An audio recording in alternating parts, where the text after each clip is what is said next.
Hello and Assalamu alaikum. This is the first lecture of Section B, the Law of Obligation. In terms of your exam, this section is extremely important because it holds approximately 30% of your examinable questions. And in terms of your practicality also, this chapter is one of the simplest chapters of all, and it has a very important angle towards your life also, because in your life, whenever you indulge into an activity that is significant, you will need to have a contract, and for it to be a valid thing into the eyes of the law, you need to know what it is, how it is, and how is it enforceable. With this we start our section. So law of contract. So a contract has multiple elements into it for it to be enforceable. You can't just have a piece of paper and write up some things and it is enforceable into law. You need to follow some protocols through which a contract can be enforceable. So let's see the steps. So before we move to a contract, we need to know how do we reach towards a contract. There are multiple steps after which we are moving towards a contract. The first step is proposal. It is when one person signifies to another his willingness to do or to abstain from doing anything with a view of obtaining the approval of that other to such act or abstinence. He is said to make a proposal. Basically, proposal is asking someone out that you know very well. In this situation, we see that we are offering or we are signaling someone the willingness to do or not to do something. Like, for example, we have here that Adil offers to buy bike from Babar for 50,000 rupees. Here, Adil has made a proposal to Babar in order to obtain approval of Babar to buy his bike. So here in this situation, a proposal signals one's intent to do or not to do something that involves some other person. Now comes a promise. When the person to whom the proposal is made signals his approval to it, the proposal is said to be accepted. Proposal, when accepted, becomes a promise. Now, when you ask someone out and they reply in affirmation, they tell you yes, they nod a yes, they accept your gift, it means that it is a promise. A promise involves the offer and acceptance of two individuals, such as here. Adil offers to buy a bike from Babar for 50,000, to which Babar responds positively. Here, Adil has made an offer and Babar has accepted it. Now, till now, We don't have anything that is enforceable in the eyes of law. Now, law has nothing to do with it. It is just the preliminary activities that are being conducted before it is enforceable into the eyes of law. Now, the terminologies promiser and promisee. The person making the proposal is the promiser, and the person accepting the proposal is promisee. So, a promiser tells you some conditions or tells you what they'll do for you, and the promisee hears the offer out and accepts the offer.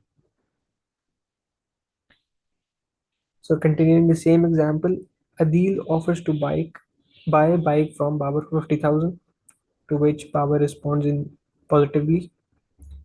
So offer is for 50,000, that is accepted. Here Adil has made an offer and Babar has accepted it. Adil is the promiser and Babar is the promiser. Promiser is also called the offerer and promisee is also called the offeree. These terminologies are very important because they seem to be very easy and very easily confusable, because one word means three different meanings here. So in the exam, offeree, offerer, promiser, promisee can be used. So you might get confused. So note them down. Every promise and every set of promises forming the consideration for each other is an agreement. So what is consideration? Consideration is basically agreeing to something in exchange of something. For example, if I offer someone to take them out, the consideration here is basically that I'm taking someone out, they're coming to have dinner with me. So, what they will be receiving is dinner, and what I'll be receiving is a company. So, both of us are achieving something through the activity. So that is known as consideration. So here we can establish promise plus consideration is equals to an agreement. Example continues. Adil offers to buy computers from Babar for 50,000, to which Babar responds positive. Here Adil's promise to pay 50,000 is consideration for Babar, and Babar's promise to sell the computer is the consideration for Adil's promise. So consideration is basically receiving something in exchange of something in a contract. An agreement enforceable by law is a contract. Now, enforceability is every contract is an agreement, but every agreement is not always a contract. Now, this is a very ambiguous statement. Let's explore it. An agreement creating a legal obligation, keyword here is said to be enforceable by law. The parties to an agreement must be bound to perform their promise, and in case of default by either of them, must intend to sue. For example, for an agreement to be enforceable by law, there should be a legal obligation instead of social, moral, or religious obligation.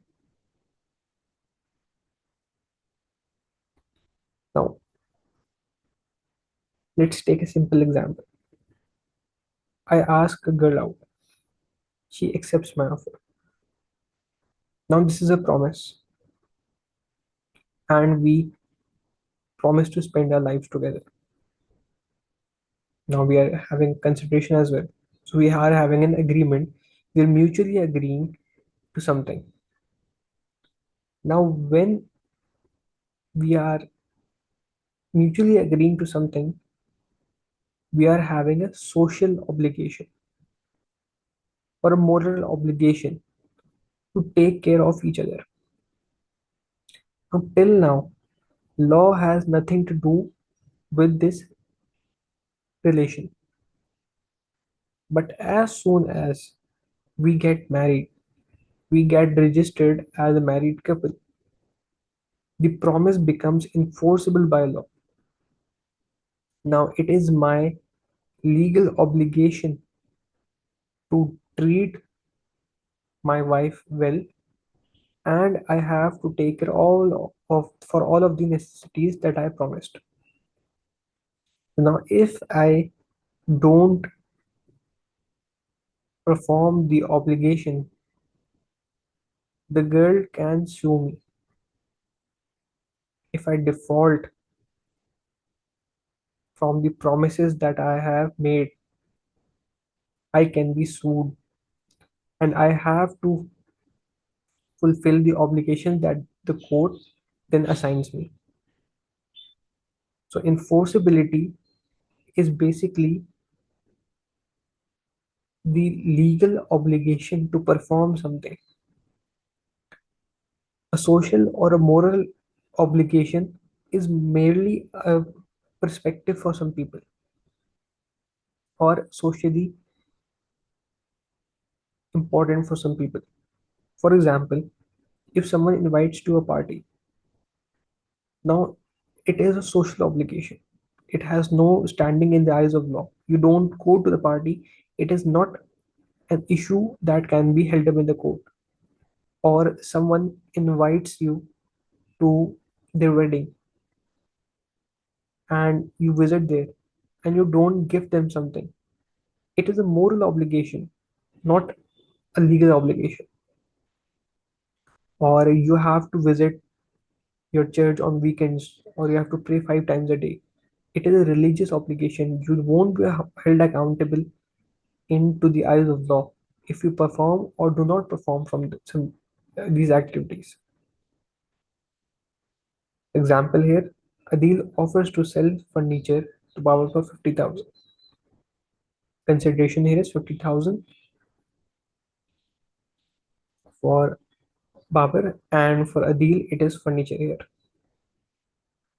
Babar accepts the offer, so it's a promise now. In this agreement, if there is default by either party, an action for breach of contract can be enforced through a court of law,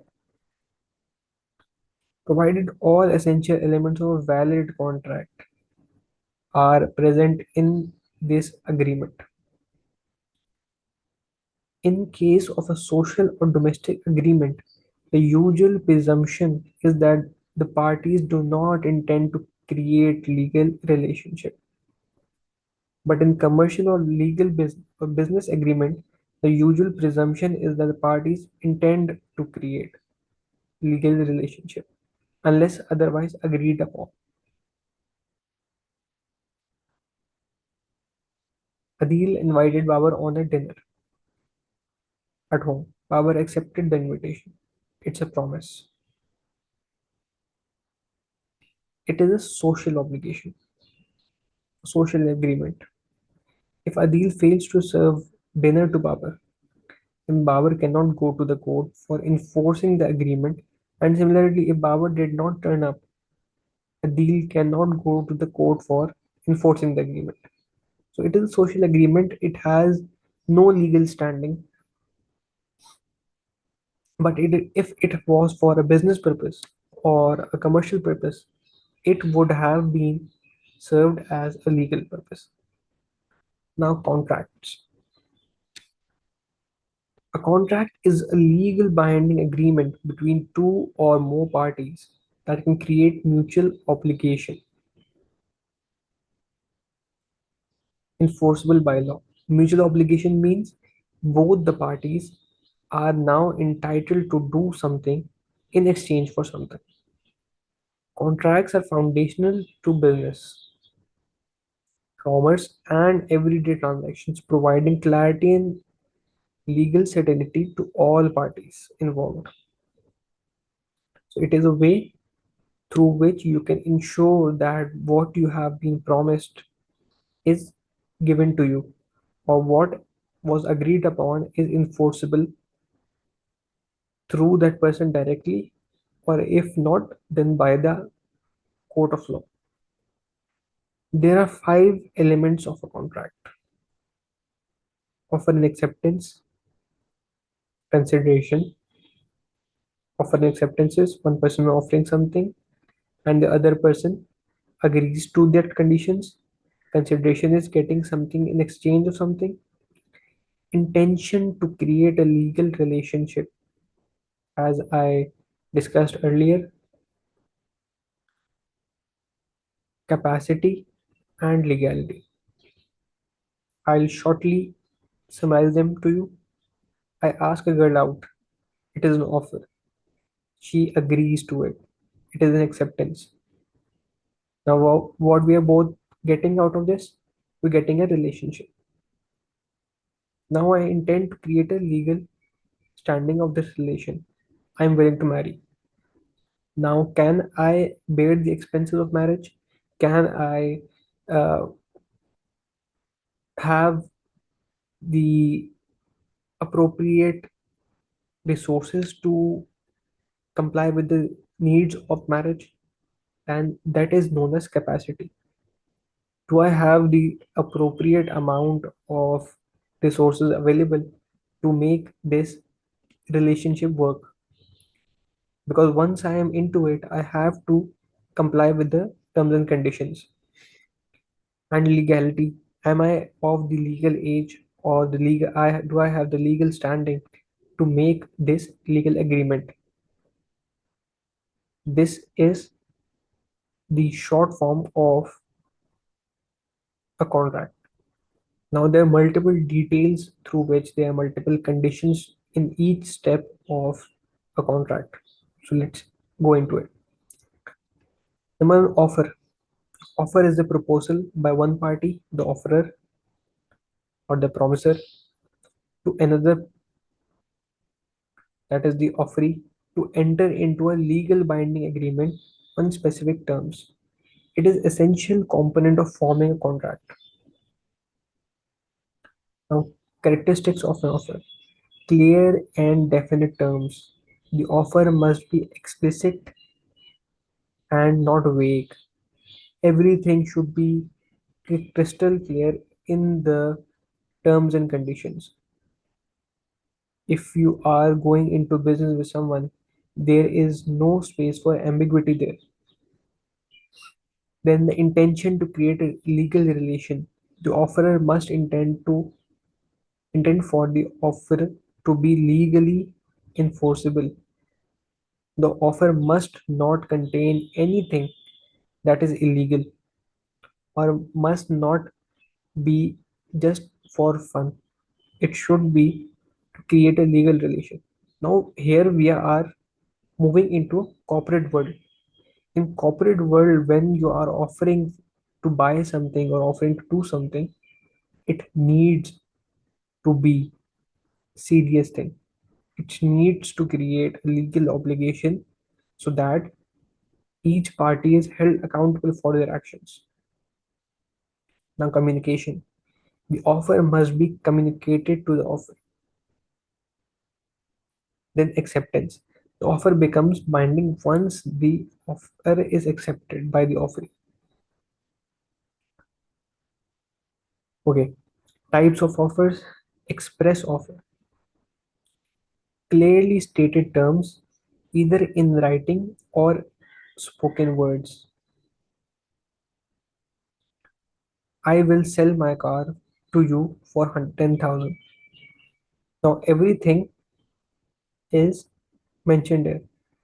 I am offering to sell my car for $10,000.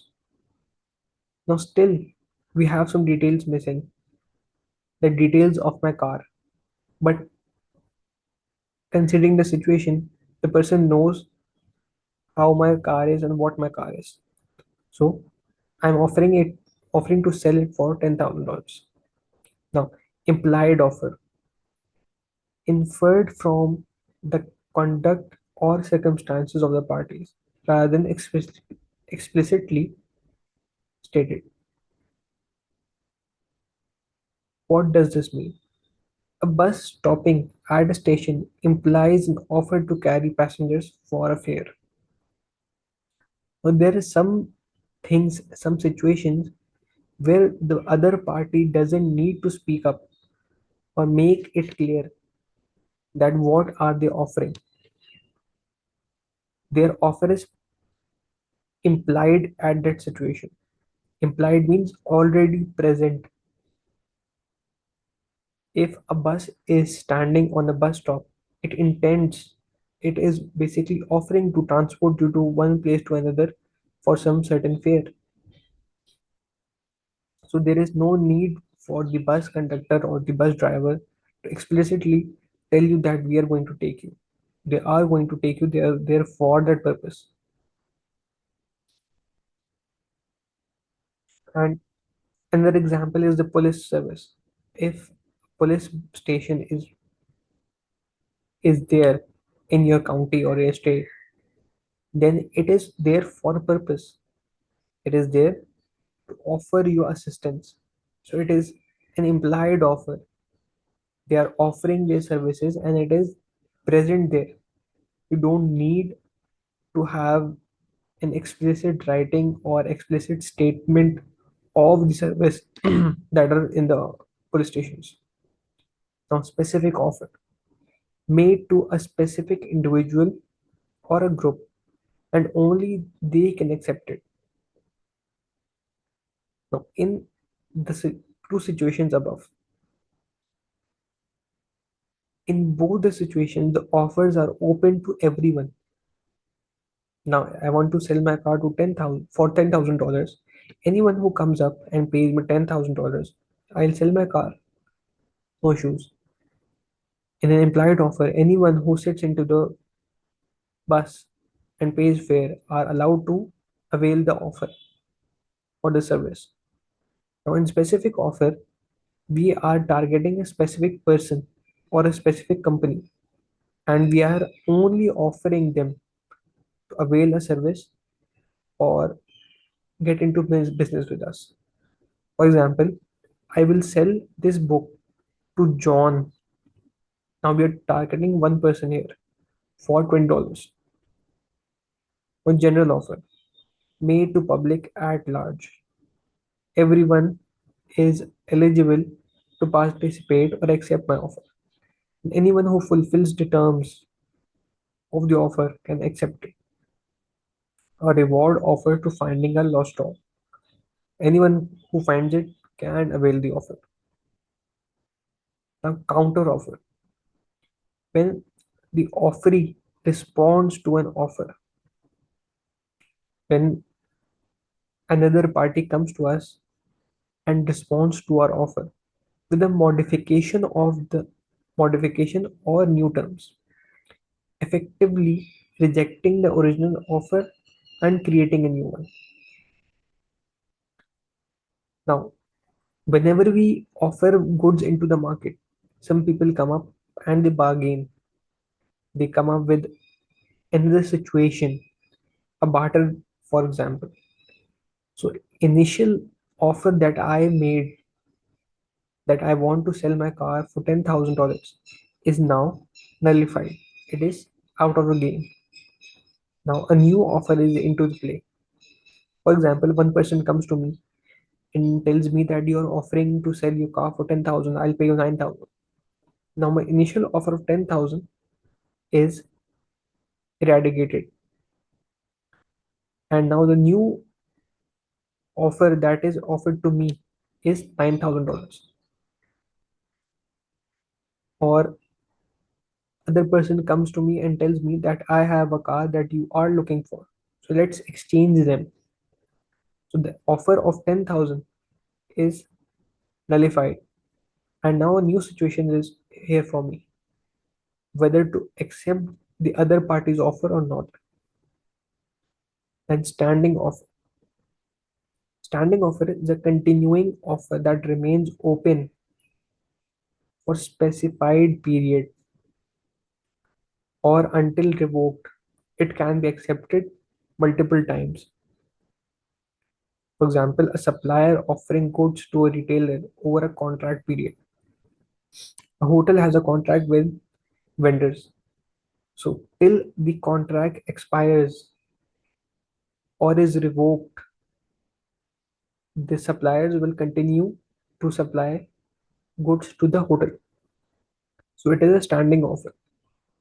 Now the offer is the price is fixed and the hotel accepts the goods.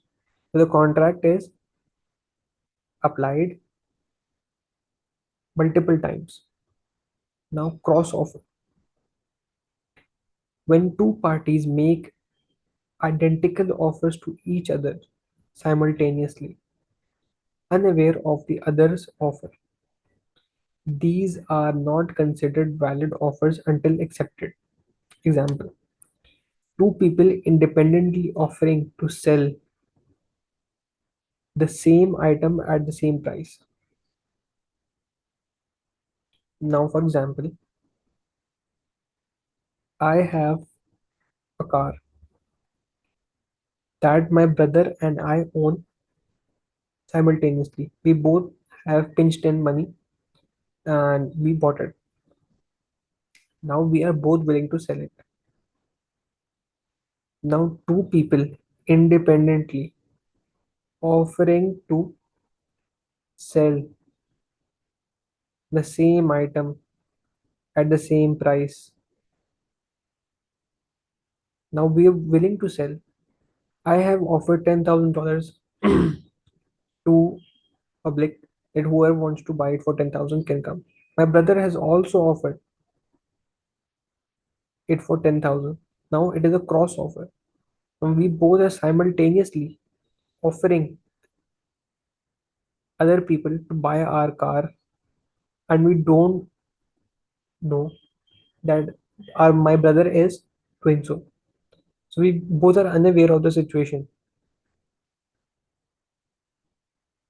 but we both are offering the same product for the same price into the market. Now it is not a valid offer until accepted. So when a person accepts it, it will be a valid offer.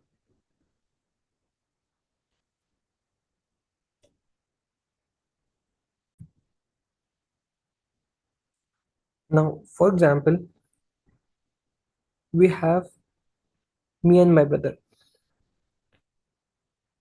I am willing to sell my car for $10,000. In the same example, and my brother wants to buy that particular car. Now I am selling it for $10,000. I'm offering for $10,000, and he's willing to buy for $10,000. He wrote me a letter stating that he wants to buy this car for $10,000. He doesn't know that I am selling the car for 10,000. He just knows that I am selling the car. He doesn't know the price. And I don't know that he's willing to buy for $10,000. In this situation, if both the parties accept the conditions, if one party accepts it, basically it is accepted by both the parties simultaneously. I'll go through it again because it is a little confusing. Mr. A wants to sell his computer for $5,000. Now Mr. B randomly thought to buy Mr. A's computer for $5,000. Now, both the parties are unaware of the situation. Mr. A doesn't know that Mr. B wants to buy it for 5,000, and Mr. B doesn't know that Mr. A is willing to sell for 5,000. But both of them make an offer. Now, until one accepts the offer, it is not a valid offer because the terms and conditions for other person are unknown. Mr. B doesn't know the terms and condition Mr. A is asking for. Mr. A doesn't know the terms and condition Mr. B is asking for. So when both of them agree to a certain term, this makes it an appropriate offer, a conditional offer. An offer subject to certain conditions being met before acceptance. I will buy your house if my loan is approved, or I will sell you this mobile phone for $10,000. For example, if you buy 50 more. So these are some conditions, some stipulations that are added to the contract in order to perform one. Now, revocation and termination of an offer. An offer can be terminated in the following ways. Revocation. The offerer, the person who is offering, withdraws the offer before it is accepted. Now, one person is taking a lot of time to accept your offer. You withdraw your offer and you go somewhere else. This is revocation. Lapse of time. The offer expires if not accepted within a reasonable or specified time.